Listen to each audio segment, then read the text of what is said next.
Hey everyone, welcome back to another episode of Red Donkey Projections. I'm Eric and we have Lucas as always. Hey everyone. Today is June 3rd, 2021, and today we are going to be debriefing what happened in the 2021 New Mexico 1st Congressional District special election. This was between Melanie Stansbury and Mark Moore, and we actually live streamed this election and gathered the results as they were happening. So we're going to be talking about how this race went, why it went like this, and then compare some other special election races that are happening and happened this year and see if that can be an indicator of how Democrats and Republicans are going to do in the 2022 midterms. And with that being said, let's get right into it.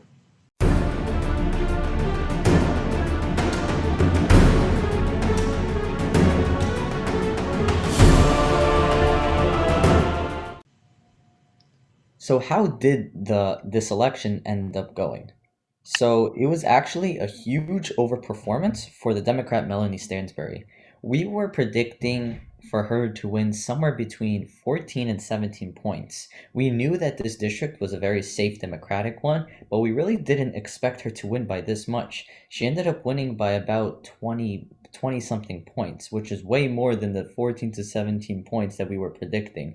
This may be for a couple of reasons. The first reason is that Democratic turnout was very high, especially in the urban areas.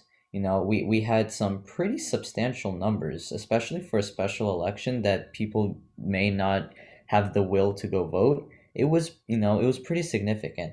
And the other reason was actually quite the opposite, that Republican turnout was just lower. Maybe they were just not expecting for Mark Moore to win anyway, so they didn't really have that incentive to vote because they know it wasn't going to be a contested race.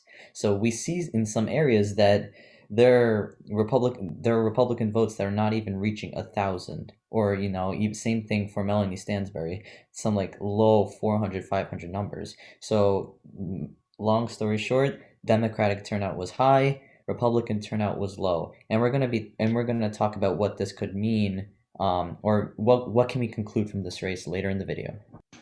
Right, and it's also the margins too. I think turnout was definitely part of it. The margins also showed the same thing. We were seeing 61-34 in Bernalillo, and in Sandoval, we're seeing huge margins as well. However, in the 2020 general election for Deb Haaland, Deb Haaland, we were seeing different numbers. These margins were much smaller than what we saw in November. So, what exactly could this mean? So I think one of the first takeaways we can take away from this election was that in this, post-Trump world, Democrats can probably still have enough enthusiasm to get their people. Of course, this is a safe Democratic district anyway, but no one expected Melanie Stansbury to overperform Joe Biden's numbers. Joe Biden won the district by, I believe, 23 points. It's a very suburban heavy district. But what could this mean for the 2022 midterms? So we decided to first compare this to the 2017 midterms and how in the special elections there, we were able to see, and using the data from the special elections, we were able to see that Democrats would probably have a blue wave year in 2018. All the signs pointed to it. But I still want to start by saying that just because Democrats overperformed in this one election absolutely does not mean that 2022 will be a blue wave, and we don't think Democrats will be doing well. And this is especially uh, because we have other elections as well that we saw in Louisiana and that we saw in Texas last month. And Eric will be describing that at the end of the video, you showing this comparison that we don't have enough data so far to prove that 2022 will be trending toward the Democrats' direction. In 2017 and the 2018 special elections, we saw a consistent pattern of Democrats completely overperforming.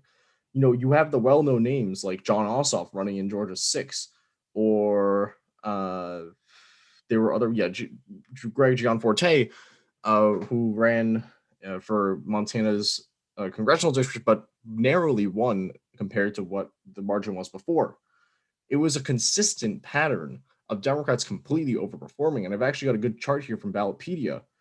Ron Estes barely won, only won by 6 points compared to 31 of a win by Mike Pompeo. Again, Ryan Zink, who became, I believe, a member of Trump's cabinet, he resigned. Greg Gianforte only won by 6 compared to 15 before. And the big one, obviously, was Karen Handel defeating John Ossoff by only 4 points compared to 24 for before.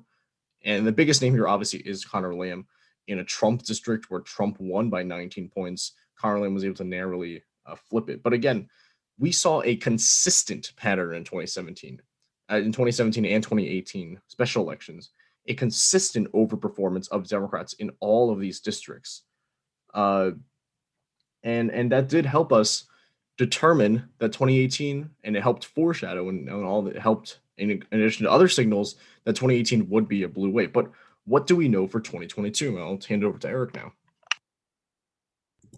Right, so let's take a look at the current special elections that happened, and let's look at their margin swing and then their actual vote margin. So let's take a look at Louisiana second. This is the New Orleans area. So the final vote margin that ended up happening was 66 points, and it was expected to go to the Democrats in a pretty high margin because this is the New Orleans area, and as we know, urban areas tend to vote more Democratic. But as this chart shows, the margin swing was 15 points. So despite Democrats knowing that this is an extremely safe district, a lot more Democrats than we thought went out to vote, and that resulted in a 15% more 15% swing more to the Democratic Party. And in a place with a lot of people, 15 points is quite the swing. Let's take a look at, though, in contrast, Louisiana's 5th district. Here, the Republicans ended up winning by 45, and the margin swing was 13. So we have a direct contrast to what we saw in the New Orleans area in the same state, and this happened on the same day. So we see in one race where the Democrats extremely overperformed, and then in another race on the same day, we see how the Republicans overperformed. Same thing in Texas 6th district. This race happened in May 1st. And as we see, the Republicans overperformed by 14 points. We were expecting this race to be a lot more contested. Democrats thought they were going to have somewhat of a chance, but the Democrat that people expected to win didn't even make the runoff, and the Republicans in the end ended up winning by 14 points. And now we have, of course, New Mexico's special race, which ended up going 7 points to Melanie Stansbury. So we see there is a lot of back and forth between Democratic sweeps and Republican sweeps in these special elections, and Lucas will expand on this later, but this really shows how it's very inconclusive so far, and especially in these polarizing times, we can't really tell yet how the 2022 midterms are going to go because there's just so much back and forth. Right, and after the Texas 6 election, a lot of Republicans were saying, "Oh, it's going to be a red wave year." And then after the New Mexico first, I believe it was 2 days ago, everyone was saying all Democrats or most Democrats were, or no, I don't want to say most, but some Democrats were saying, "Oh, it's going to be a blue wave."